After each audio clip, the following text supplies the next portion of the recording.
আবারও বিতর্কিত মন্তব্য করে আলোচনায় সংসদ সদস্য মুফতি আমির হামজা। তবে এবার বলিউড অভিনেত্রী রাশমিকা মান্দানা নয়, বরং সংসদ সদস্য রুমিন ফারহানা এবং প্রতিমন্ত্রী ফারজানা শারমিনকে নিয়ে বডি শেমিংমূলক মন্তব্য করার অভিযোগ উঠেছে তার বিরুদ্ধে। বিষয়টি গড়িয়েছে সংসদ পর্যন্ত। কুষ্টিয়া ৩ আসনের সংসদ সদস্য ও আলোচিত ইসলামী বক্তা আমির হামজার বিরুদ্ধে সংসদে অভিযোগ তুলেছেন ব্রাহ্মণবাড়িয়া ২ আসনের সংসদ সদস্য রুমিন ফারহানা। রুমিন ফারহানা সংসদে প্রকাশ্যে দাঁড়িয়ে বললেন আমির হামজার বিচার করতে হবে। কেন বললেন, কি কথা বলেছিলেন আমির? সংসদে আমির হামজার বিচার চেয়ে একই বার্তা দিলেন রুমিন ফারহানা। দর্শক, এই আমির হামজা ব্যারিস্টার রুমিন ফারহানাকে নিয়ে ওয়াজ এবং মাহফিলে খারাপ মন্তব্য করেছেন এবং খারাপ কথা বলেছেন। শুধুমাত্র রুমিন ফারহানাকে নিয়ে নয়, অন্যান্য নেতাকর্মীদেরকেও নিয়ে কিন্তু কথা বলতো এই আমির হামজা।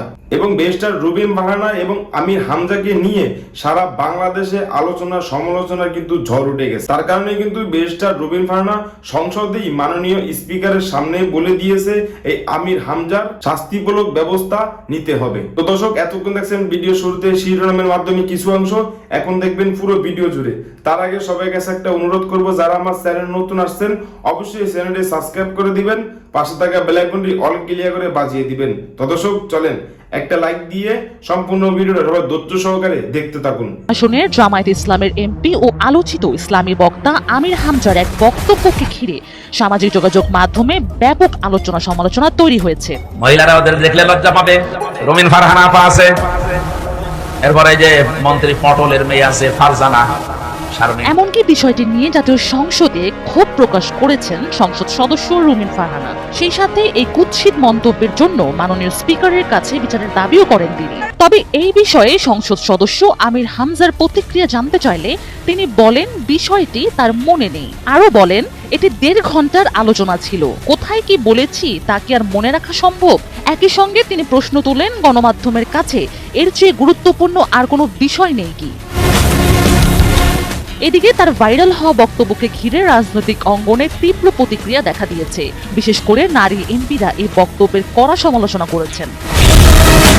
এ প্রসঙ্গে রুমিন ফারহানা বলেন, তার অতীত রেকর্ড বিবেচনায় এটি কোনো ব্যতিক্রম নয়, এটি নারীদের প্রতি তাদের দৃষ্টিভঙ্গিরই প্রতিফলন। তবে সবচেয়ে দুর্ভাগ্যজনক বিষয় হলো এখন তারা জনগণের আনুষ্ঠানিক প্রতিনিধি। অন্যদিকে নারী ও শিশু বিষয়ক প্রতিমন্ত্রী ফারজানা শারমিন পুতুল বলেন, আমি ভিডিওটি দেখেছি, এই বিষয়ে কথা বলাও আমার মর্যাদার নিচে। আর এই ধরনের বক্তব্য দিয়ে তিনি শুধু নারী এমপি নয়, সংসদের প্রতিটি এমপিকে অপমান করেছেন, এমনকি দেশের প্রতিটি নারীকে, তার নিজের মাকেও অপমান করেছেন। এই ঘটনায় দলীয়ভাবে অস্বস্তির কথা জানিয়েছেন সংশ্লিষ্ট নেতারা। কুষ্টিয়া জেলা জামায়াতের সাধারণ সম্পাদক সুজাউদ্দিন জোয়ারদার এই বিষয়ে বলেন, মানুষ প্রতিদিন অনেক কিছু বলে, সবকিছু কি তাকে শেখাতে হবে? তাকে দলীয়ভাবে বারবার সতর্ক করা হয়েছে, কেন্দ্র থেকে, স্থানীয়ভাবে, সব জায়গা থেকেই। আমরা তার বন্ধুদেরও তাকে বোঝানোর জন্য বলেছি, আমরা খুবই বিব্রত। রুমিন ফারহানা সংসদে প্রকাশ্যে দাঁড়িয়ে বললেন আমির হামজার বিচার করতে হবে। কেন বললেন, কি কথা বলেছিলেন আমির হামজা? জামাতের এমপি নির্বাচিত হওয়ার আগে থেকেই যথেষ্ট বিতর্ক ছিল তাকে নিয়ে। এমনকি ওই জামাতের রাজনীতি শুরু করার আগে থেকে, মানে আনুষ্ঠানিক শুরু করার আগে থেকে, তিনি তো জামাতের রাজনীতি করেনি, আনুষ্ঠানিক শুরু করার আগে থেকেই তার বিতর্ক। যদিও একটা সময় ওয়াজ মাহফিলে তিনি প্রকাশ্যে বলেছিলেন যে সবাই, মানে অনেকে বলে আমি জামাত, আরে কুষ্টিয়া যায় দেখে আসেন, আমার 14 গোষ্ঠী আওয়ামী লীগ, আমার দাদা ছিল আওয়ামী লীগের এমপি, আমার নানা ছিল আওয়ামী লীগের মানে চেয়ারম্যান, এমপি না চেয়ারম্যান, এটা ওটা বলে তিনি যে একনিষ্ঠ আওয়ামী লীগ করেন সেই বক্তব্য তিনি দিয়েছিলেন। সেগুলো এখনো ভাইরাল হিসেবে সামাজিক যোগাযোগ মাধ্যমে পাওয়া যায়। এবার তিনি সংসদে তার ডানে বামে ভুঁড়িওয়ালারা বসে আছে এবং তার ভুঁড়ি কত বড় সেই বর্ণনা দিচ্ছেন ওয়াজ মাহফিলে। এবং মহিলা সদস্যদের নিয়ে, রুমিন ফারহানার নাম নিয়ে, ফারজানা শারমিন পুতুল, সাবেক মন্ত্রী ফজলুর রহমান পটলের মেয়ে, যিনি সমাজ কল্যাণ প্রতিমন্ত্রী হয়েছেন, তাকে নিয়ে যে যাচ্ছে তাই মন্তব্য, এগুলো শ্রবণ অযোগ্য। এই যে ওয়াজ মাহফিলে ডিরেক্ট তিনি এই সব কথা বলছেন, এই সব কথার যেটা বলেছেন, তিনি কি বলেছেন ভিডিওতে আমির হামজাকে বলতে শোনা গেল কি, রুমিন ফারহানা আপা আছে, মন্ত্রী পটলের মেয়ে আছে, ফারজানা শারমিন, আমার ডানে বামে এমন ভুঁড়িওয়ালা লোক পেয়েছি, যেহেতু এগুলো সিরিয়াল করা থাকে আগে থেকে, কে কোথায় বসবে আমরা জানিও না, আল্লাহর ইশারা ভেতরে গিয়ে দেখি আমার ডানে বামে ভুঁড়িওয়ালা, এমন বড় বড় ভুঁড়ি আমার মনে হয় ঝুড়ি ছিললে ভেতর থেকে ব্রিজ কালভার্ট বের হবে, মহিলারা ওদের দেখে লজ্জা পাবে। এ বিষয়ে গণমাধ্যমের প্রশ্নের জবাবে আমির হামজা বলেন, এটি 1.5 ঘন্টার একটি আলোচনা ছিল, কোথায় কি বলেছি তা কি মনে রাখা সম্ভব? মিডিয়ার কি আরো গুরুত্বপূর্ণ বিষয় নেই? অর্থাৎ মিডিয়া এটা নিয়ে কথা বলছে কেন, অন্য বিষয় নিয়ে কথা বলছে না কেন? তিনি বলছেন যে গত কয়েকদিনে তিনি মন্তব্য করেছেন কিনা এই প্রশ্নে তিনি বলছেন আমি সেটাও জানি না, অর্থাৎ তিনি ভুলে গেছেন তিনি এই কথা বলেছেন কিনা। ভিডিওতে দেখালাম।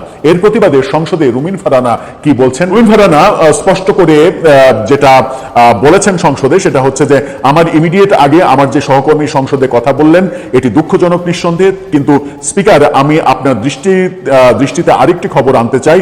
আজকে একটি ইংরেজি দৈনিকের নাম উল্লেখ করে তিনি বলেন যে ডেইলি স্টারে খবর প্রকাশিত হয়েছে সংসদে উপস্থিত আমি এবং আমার আরো 2 জন নারী সহকর্মীর বিরুদ্ধে আরেকজন সংসদ সদস্য আমির হামজা যে কদাকার কুৎসিত ভাষায় ওয়াজ মাহফিল করেছেন, যে কুৎসিত ভাষায় বক্তব্য দিয়েছেন, আমি আপনার কাছে এই ব্যাপারে বিচার চাচ্ছি, এই বিষয়টি সংসদের দৃষ্টি আকর্ষণ করছি, আপনি বিষয়টি দেখবেন।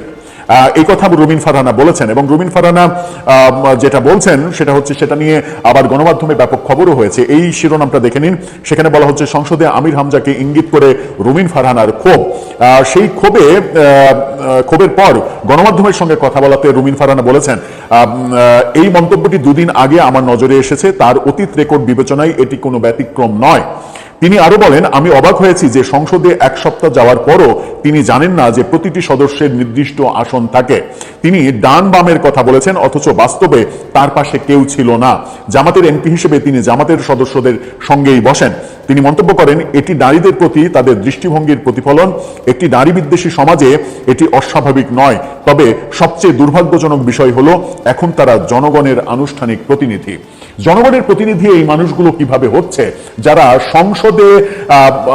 সংসদের ব্যাপারেও মিথ্যা কথা বলছে ওয়াজ মাহফিলে। তিনি বলছেন যে মানে জানেনই না তিনি কোথায় বসবেন, কিভাবে বসবেন, চেনেনই না তার ডানে বামে কে আছে, অথচ তার ডানে বামে জামাতের এমপি থাকার কথা, জামাতের বিরোধী দলের একটা গ্যালারি, সরকারি দলের একটা গ্যালারি, এইভাবেই সংসদে নির্ধারিত হয়। স্বতন্ত্ররা আলাদা জায়গায় বসে, এভাবেই সংসদের গ্যালারি নির্ধারিত হয়। অথচ তিনি এমন ভাব করছেন ওয়াজে যে তিনি আকাশ থেকে পড়েছেন, জানেনই না তার ডানে বামে তাদের কাউকে তিনি চেনেন না, এই ধরনের ব্যাপার করছেন। এর আগেও কদিন আগে তার বিরুদ্ধে লিগ্যাল নোটিশ দেওয়া হয়েছে, যে কারণে তিনি বলেছেন 50 কোটি টাকা ঘুষ দিতে চেয়েছে একজন কুষ্টিয়া মেডিকেল বন্ধ করে দেওয়ার জন্য, কিন্তু আমি বলেছি 100 কোটি টাকা কিংবা পুরো কুষ্টিয়া লিখে দিলেও হবে না।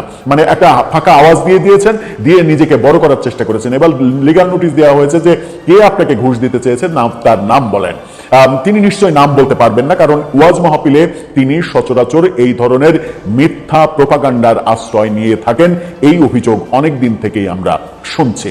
দর্শক, এই যে ঘটনাগুলো ঘটাচ্ছেন তিনি একের পর এক, জামাত দল হিসেবে তাকে কিছু বলছে না। এটা যে জামাতের সম্মান হানি করছে, জামাতের ইজ্জত নষ্ট করছে, এবং এই মানে ওই যেটা বলছিলাম যে চীনের দুঃখ ওয়াং হো আর জামাতের দুঃখ আমির হামজা, এই আলোচনা সামাজিক যোগাযোগ মাধ্যমে ছড়িয়ে পড়েছে। এতে করেও কি জামাতের টনক নড়ছে না যে এই ব্যক্তিকে থামানো দরকার, কিংবা তাদের দলীয় ভাবমূর্তি রাখতে প্রয়োজনে এই ব্যক্তিকে বহিষ্কার করা দরকার?